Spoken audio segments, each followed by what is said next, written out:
श्री साईबाबांच्या दर्शनासाठी शिर्डीमध्ये येणाऱ्या देशविदेशातील भाविकांना दर्जेदार आणि शिस्तबद्ध पद्धतीनं प्रसाद भोजन उपलब्ध करून देणाऱ्या श्री साई प्रसादालयाच्या सुविधांमध्ये आणखी एका अत्याधुनिक यंत्राची भर पडली आहे।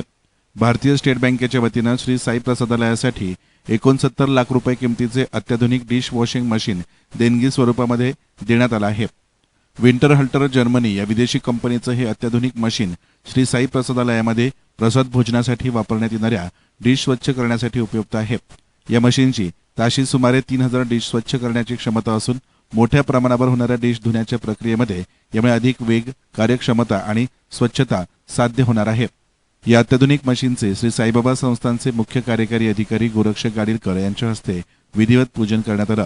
यावेळी संस्थानचे प्रशासकीय अधिकारी अतुल वाघ, प्रसादालय प्रमुख संजय शिंदे, लाडू निर्मिती विभाग प्रमुख रवींद्र गायके तसेच श्री साई प्रसादालयातील कर्मचारी उपस्थित होते। ब्युरो रिपोर्ट, एस9 मीडिया, शिर्डी।